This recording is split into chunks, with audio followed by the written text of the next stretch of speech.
I've listened to Tiny and Katy since way back. I love the Tiny and Katy show. It's the Tiny and Katy Show. Hey, I'm Tiny. Hey, it's Katy. Welcome to episode number 26. 27. 27? Yeah. You want to try that again? Yeah, let's try it again. Go for it. Just your part. And it's Katy, and welcome to episode 27. Can you believe it? 27 glorious episodes. I cannot believe it. And huge thanks to Roots Hair Design, Route 11 in Marion. What I also can't believe is, would you consider this coming Friday, as you're watching this? This would be coming up tomorrow. Would you consider this, Katy, the Friday to be like episode 27 and a half? Yes, I would. I've been very excited about this. If you haven't heard, which you probably have, because I've told every single person that I could possibly imagine, this Friday we are going to be at the Waynesboro Carnival. Do you want to give the location? I'm not 100% sure the location. Well, Katy might be there then if she doesn't know the location. No, yeah, I'll figure it out at some point. It's the Blue Ridge Fire and Rescue Carnival. Is happening now through Saturday. Saturday is the last night, but Friday 6 until 8 p.m. we'll be there. It's at Red Run Park in Rouserville/Waynesboro. Mm-hmm. And Tiny and I have not been live on location together in years. Yeah. I mean, years. I think the last time we were together was in 2014 when we were able to be live on location. And honestly, my last memory of Red Run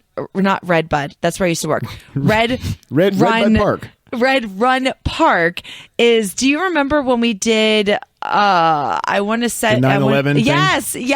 Yep, sure do. Yep, that was the last time I remember being there. We all did our shows live from the park, and we raised money for. They were erecting a 9/11 memorial at the time. That's right.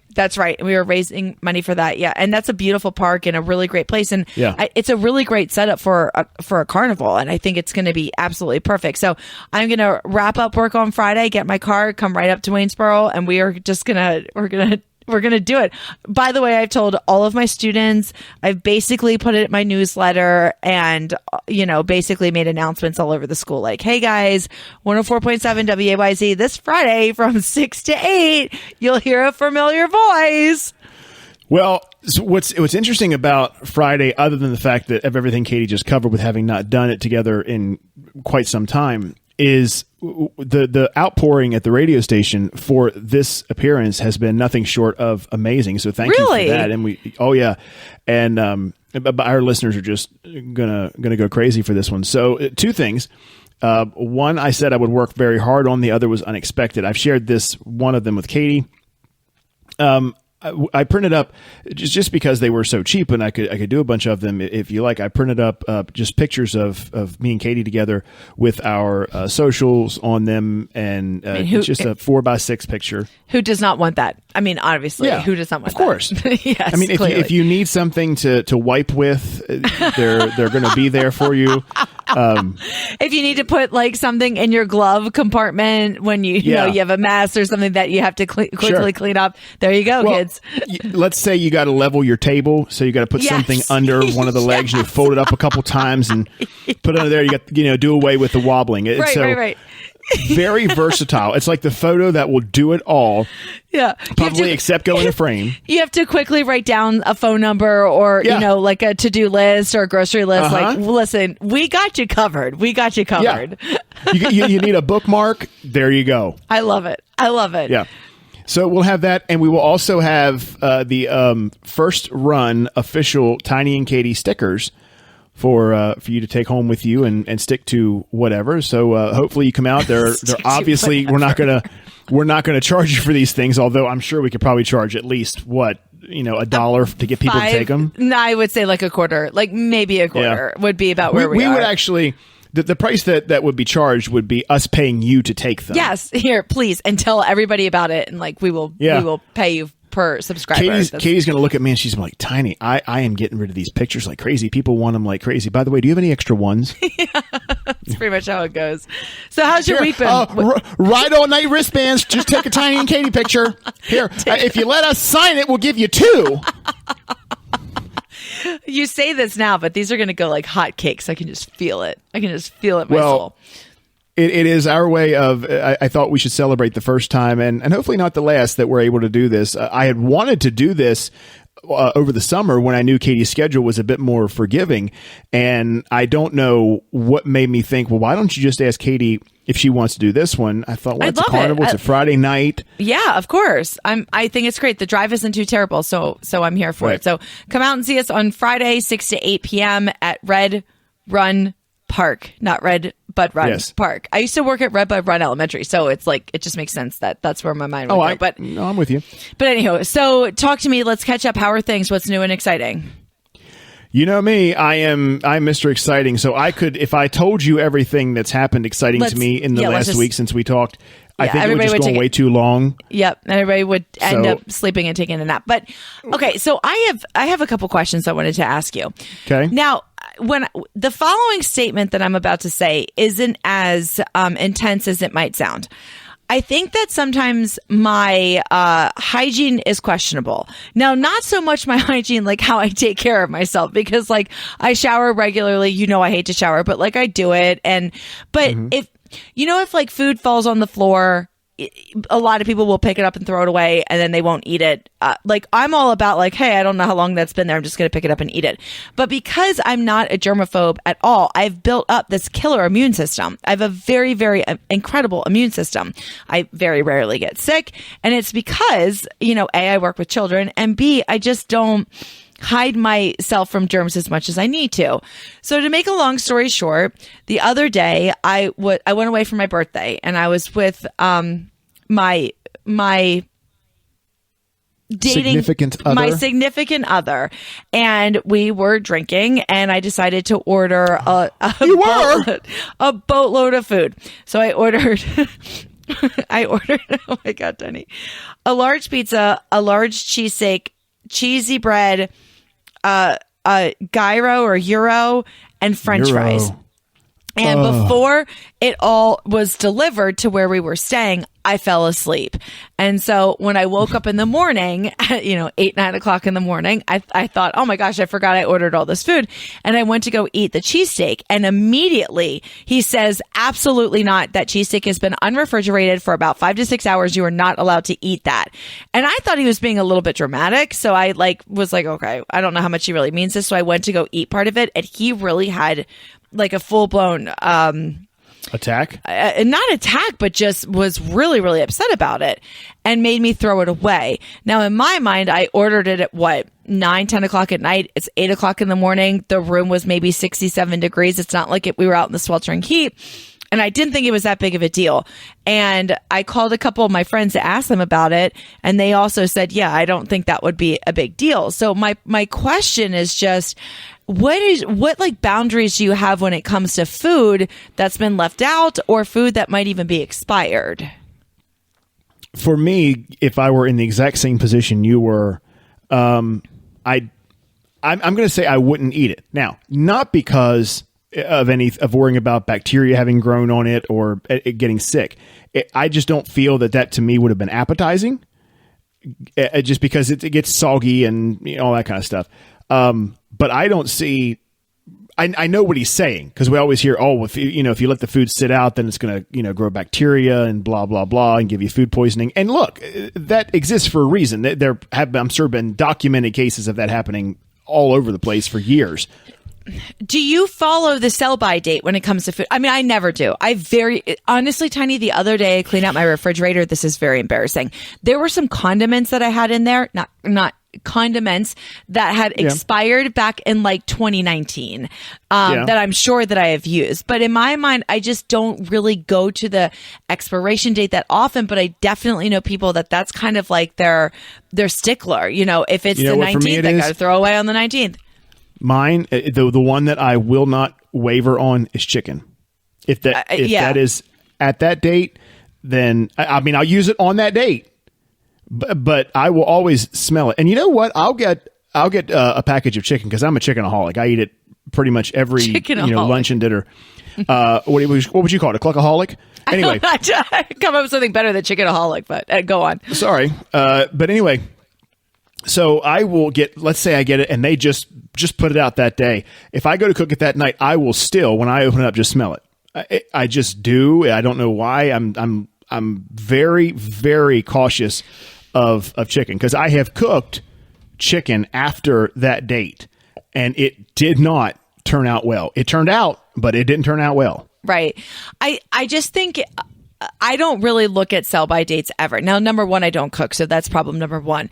But not like my best friend Bridget. That is not a problem at all. Really? Oh, no, the fact that you don't cook is not a problem because you shouldn't cook. Oh, yeah. Oh, no, but I can bake. Listen, let's talk about the you cream can't. cheese balls. Let's talk about the red velvet cream cheese balls. Okay. So I don't cook. Their expiration date was the moment you brought them out of the oven. Let me take this one. So I cannot cook. I do not cook. Everybody knows that. I have just recently learned how to hard boil eggs, but I hard boil them for so long because I'm so afraid. You just learned how to boil water. No. I know how to hard boil eggs. I put them in my salads, but I hard boil them so long because I'm so afraid that the yolk is going to be not fully cooked. So it's so overcooked that it has that green ring on the inside, but that doesn't bother me. It's not a big deal. Right. But I can bake pretty well. And you have to back me up on that one. No, I don't. I brought in plenty of like fun treats for us when we worked at the station that you thought were really good. And you would pull things up and say, Katie, could you make this for me? And there were definitely times where I knocked it out of the park. Yes, there were. However, there's the one time where it didn't work out.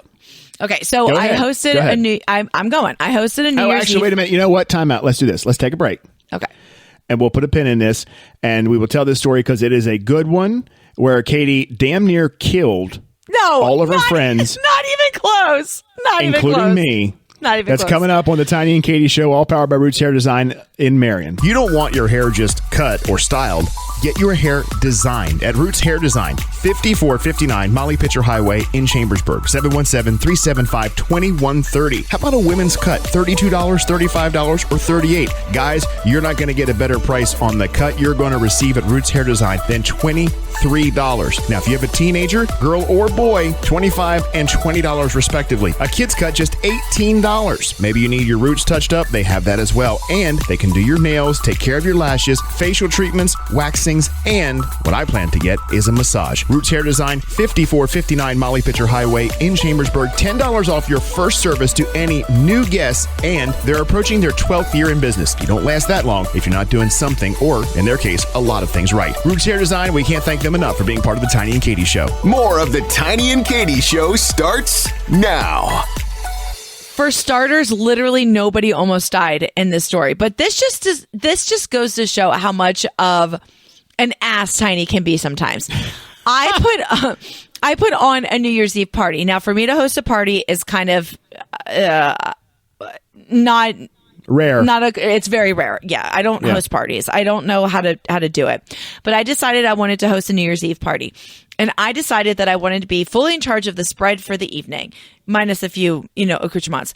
So I made all kinds of like dips and meals. And then I made these cream cheese velvet dessert balls. And I was very excited about them. Basically, it was just cream cheese, whipping cream, put it together, roll it in a red velvet cake, sprinkle a little bit on top, freeze them, eat them. They were great. So I pull all this food out. Tiny comes over for my New Year's Eve party, and we're all eating the food. And my cousin is raving about the cream cheese balls. And she's like, oh, these are so good. I don't remember exactly how it was worded or how it all came about. But I looked at Tiny and I said, first of all, let me interject here if I may. We got there, Mary and I arrived, and I do know by the time we arrived, the eating had already begun, which was fine. And when I show up, to your point, your cousin Susan was right away telling everybody just how she's going on and on about these red velvet cake balls. Now, I love red velvet cake. Now, Katie is a type of host or hostess where the moment that you go into her house, it is slam bam, here's the food you need to eat. Try this, try this, try this. What do you think of this? Right away. And that's it. What do you think? Do you like it? Is it good? Did I do good? Am I okay? Because I'm words of affirmation 100%. Like I'm always like, did I do a good job? Did I do good? Do I do well? Well, Tiny, I don't remember exactly how you said it, but I asked about the cream cheese balls, and he looks at me and he says something like, Katie, They were absolutely the most disgusting things I've ever put in my mouth. Like, I can't even believe that your guests are eating them right now. They're absolutely disgusting. And I thought he was kidding. So I started to kind of like read the room. Is he kidding? Is he kidding? And everybody was like, yeah, those cream cheese balls were absolutely disgusting. But Susan, but they'd all been saying it. They'd all been agreeing with Susan. So she was kind of like this ringleader of trying to have positive thoughts and send positive vibes so that Katy would not be crushed, to find out that they were bad. And Susan kept eating them. Yeah. And I'm like, Susan, how are you doing this? Like, these are horrendous. How do you handle that situation though? If you go to a dinner party or you go, to a party like that and the food sucks and you don't like the food and people are asking you what you think about it. There is a polite aspect to it where you just say, but you know what? I have definitely been to parties before where the food was so bad I couldn't eat it, but I feel like I have to just like put it down just to make everybody else happy. But that is I'm half and half on this because to go back to our thing here with the red velvet cake, I was blatantly honest because it's you. I wasn't trying to hurt your feelings, but I didn't want you to make them again. So I haven't. I was afraid. Like, if I agree with this and say these are so good, because Katy is right. She in the past has made some bangarang baked goods. Thank you. This just was not it. Matter of fact, like far from it. So if all of our other stuff was here, they were way the hell over there. They're so easy. It's literally like cream cheese and whipping cream, and then you roll it. It's so weird. So as she's describing the recipe to me, I'm like, Katy, what's in this? And she goes, well, it's cream cheese and whipped cream and red velvet cake. And you're like, hell yeah, let's do it. And I'm like, hang on a minute. I have had all of that. I love all of that individually, but all of that together sounds great. What did you do? Yeah, because that's not what's here. It's just such a typical situation. Do you want to hear a funny story? Well, hang on. Do we dare bring up the honey mustard from that same night? So as if the cake balls weren't enough. Okay. It was bad. So then she goes, okay, well, Tiny, if you don't like that, then here, try this. Mustard. And she put like some meat, some cut up meat, like a charcuterie type board out. And she goes, and I love honey mustard. I'm a honey mustard whore. It was so bad. So it had like this, like a really white, like creamish color to it. It was because first of all, somebody served this at a party literally like a week or two before, and it was so good. And gave me the recipe, and I did the exact same recipe, but the recipe called for the what's the milk in the can? Evaporated milk. Is it really, really creamy? Yeah, it's evaporated milk. Is it really creamy though? I don't think that's what it was. It's like super, super creamy. Like carnations. It's a sweetened condensed milk. That's it. Yeah. And it called for that. And it just, what would you... I think you used like heavy whipping cream. It was disgusting. Like and I'm telling you, mustard folks, and honey. It was awful. I don't know if no one had tried it up until I tried it. But now, mind you, this is the second thing that I'm eating. First, we know about the cake balls. Now, here we are, number 2. So this is redemption time. Okay. Like, all right, Tiny, she can't mess up the honey mustard dressing. Like, here come we on. go. It's Tiny. This honey mustard's good. I had this last week. It was great. Blah, blah, blah. And mind you, now, Mary, God love her. She's just sitting there like, It's so good. And I went, hun, don't eat that garbage. I'm like, Katy, what is this? Like, and I'll tell you what, there was a part of me as this is all going on that thought, because we're the only ones now who've walked in. So there's nobody else to come. We're it. We filled out the guest list. So I'm thinking to myself, did they all accurate. Did they all concoct something that they were going to screw with me and give me this crappy stuff? And there's actually a catered meal like here in the kitchen that I just don't know about. The thing that's so upsetting about that is I spent hours making those things for the party, and it all was like terrible. Now, mind you, ever since then, I've never hosted a New Year's party, but right. my grandmother... And the world heaves a collective sigh of relief.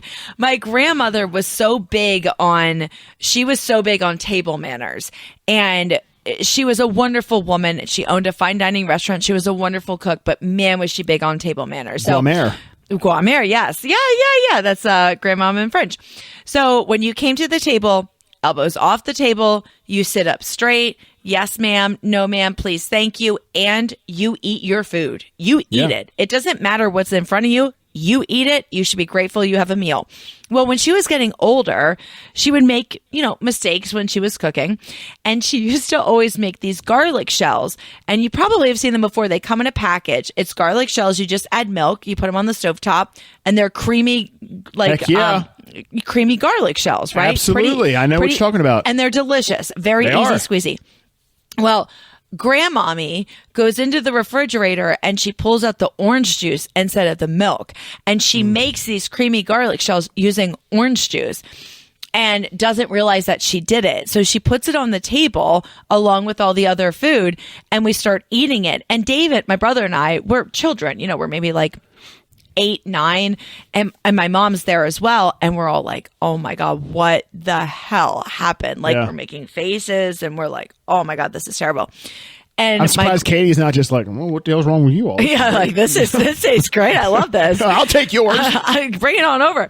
So she gets really upset that we are criticizing her meal, that we're making these faces, and we are not allowed to leave the table until we all eat these garlic shells. So my mom opened her purse underneath the table, and every time my grandmom got up or wasn't looking, we all would take our spoonful of the garlic shells and put them in her purse because we knew that she made a mistake, but she would never. It doesn't matter. Like, we are going to sit there and eat these orange juice garlic shells, and there's no other way around it. So we were just like, Yeah. Thanks, my mom was like, she was like catching all the garlic shells in her purse. But like, have you ever had that happen where you made a monumental mistake while cooking and the food was absolute garbage? So I didn't. However, this wasn't about cooking, but similar to your story. When we would all go on vacation when I was a kid, it was never just because I'm an only child. So it was never just mom, dad, and me. It was us and then mom's side of the family. So like 15, 20 people would go on vacation together. So we all went out to this restaurant for breakfast, and there's about, all the people were sitting in this round table, and I had gotten pancakes, and I love me some pancakes. Right. So mom was that mom where she would prepare them for me. So she knew that I would want butter on them on every layer, and then she would pour syrup and then cut them all up for me, and I just sit there and down them in about 2 seconds, and we're done. You better believe it. You better believe it. That's right. So anyway, I go to take a bite, and it just wasn't right. And I said, I'm like, Mom. She goes, yeah. I said, something's wrong with these pancakes. No, they're not. They're fine. And she, I wasn't trying to be difficult because, believe me, I don't know why she didn't think this back then. If they were okay, I was going to house them. So there's obviously something's up. I'm an eater, a big time one. You're like a billy goat. Don't they eat like cans and stuff like that? They'll eat everything. Exactly. You're like a billy goat. They would eat everything. Yes. Well, absolutely. I would have rather eaten the plate than to continue. So I took another bite just because, okay, maybe I was mistaken. I'm like, no. So this went on about 3 or 4 times. So finally I said, Mom, wow, something's not right. I'm like, here, just taste it. And I took the fork and I shoved it to her mouth, and she tasted it and she goes, oh my God. Oh, what's wrong? What in the world? So here she looks, and instead of putting butter, she put cream cheese on them. Oh, that sounds lovely. Well, okay. So I'd say the same thing. So looking at it now, you're right, that does. But when you're expecting butter and you get cream cheese and you don't know what happened. Tiny, are you kidding me right now? That's the story that you equate to my grandmother putting orange juice in the garlic shells? You put cream cheese on your pancakes? I didn't do it. My mother did, and that's a mistake. That's not even kind of the same. It's not even the same ballpark at all. I was starving, okay? So this was a 5-alarm emergency. I needed my pancakes with real butter, and Mom ruined them by putting cream cheese on them. What do you want from me? I think that sounds like a win-win all around for everybody involved, but I'll tell you this, and this is not really the funny mistake, but I'll ask you this. Have you ever had something that you have this recipe for, or someone has a recipe and you just love that they make this, and suddenly, and they tell you that they're going to make it again, so come over or whatever, and then they change something? Have you ever had that happen? Well, you know what? Kind of, because this might be I know you have a story, but let me chime in here. This might be an unpopular opinion, but you told me this happened with you, and I don't remember this. when I used to go to Tiny's house, if Tiny and I worked the morning show and we had a remote coming up in a couple hours, I would just go back to his house and he would make me some kind of lunch and then we'd fall asleep and then we'd go to the remote. We'd just like watch Not TV together, and fall asleep. mind you. No. Yeah. We'd fall asleep on the couch and then get up and go to the remote. Because like literally Tiny and I would be together for 12 to 15 hours a day. Days. And for days on end. I mean, it's a miracle that we're both alive right now. Yeah. So Tiny used to make me these incredible egg sandwiches. And I thought that if I remember correctly, what he did was he put the heat on so low that it just took a really long time to cook the eggs, and then he put it on the bread, and it was just magical. Like it was excellent.